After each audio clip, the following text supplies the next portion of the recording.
Donc notre projet s'appelle Montagne Paysanne. C'est un collectif d'agriculteurs et d'artisans. L'idée à la base, c'était de répondre à un besoin exprimé par la population locale qui cherchait à se nourrir en montagne et trouver des productions locales pour les acheter en direct aux producteurs et ne pas avoir à faire le tour de toutes les fermes, évidemment, qui sont très dispersées. On a monté un début de ce projet en forme d'une petite coopérative et puis on a décidé de lui donner une plus grande ampleur et de donner une autre conception à cet élan. Donc on a lancé Montagne Paysanne, on a créé le collectif, c'est une association de producteurs et ça a mis un certain temps à faire accoucher tout ce bel élan. Et donc maintenant qu'on a démarré dans ce local ici que vous voyez, on a décidé qu'on voulait lui donner un peu plus de poids et d'envergure en demandant des financements à Leader. Donc Leader va nous aider à monter toute notre partie de communication. On n'est pas très fort, on est très bonne à produire nos produits, mais on n'est pas très fort à diffuser l'information et à faire connaître nos produits.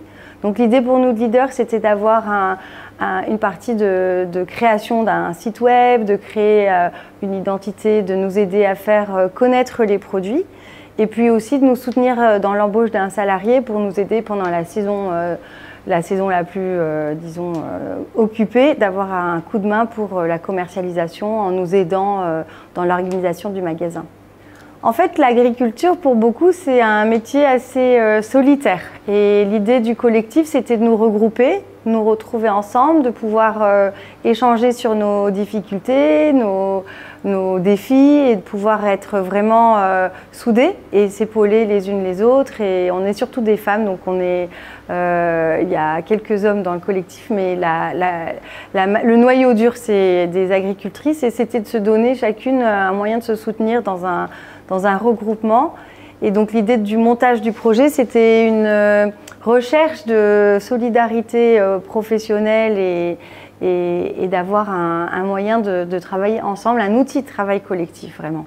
Donc là, on est sur le point de commencer notre réflexion sur donc, une embauche, un salarié, un emploi.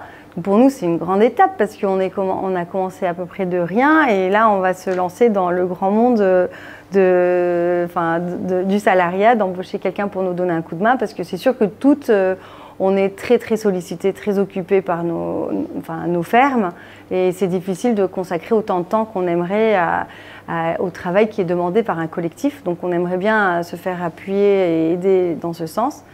Et la région nous avait financé auparavant une animatrice dans le cadre de notre GEDAR. Et cette animatrice, donc son financement est venu à bout. Donc maintenant, on se retrouve à vraiment vouloir fédérer nos énergies et trouver un moyen de travailler ensemble dans le cadre de ce projet.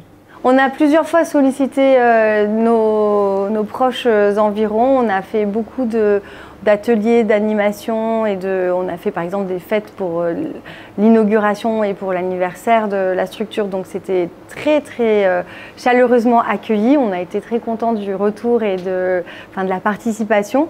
Je pense que la meilleure chose qu'on puisse demander à nos concitoyens, c'est de continuer à soutenir l'agriculture locale, continuer à manger local et continuer à participer au projet d'agriculteurs qui essayent de faire vivre et redynamiser l'agriculture dans la moyenne montagne ici dans les vallées.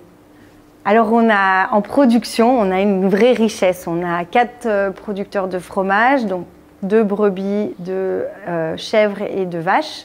On a du vin de Villars et notre étendue géographique, donc elle va à peu près de Villars jusqu'à Entrône. On a de la volaille en plein air d'Entrône qui va de la caille à la dinde, en passant par l'oie, la pintade et la poule au pot.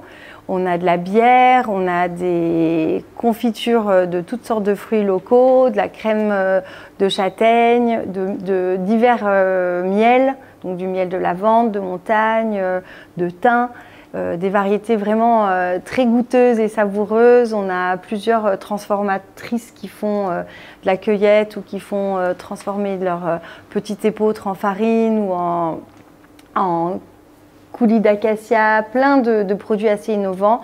Je regarde là les vinaigres de bourgeon de pin. On a des cueilleuses qui font des choses extraordinaires, qui sont très innovantes.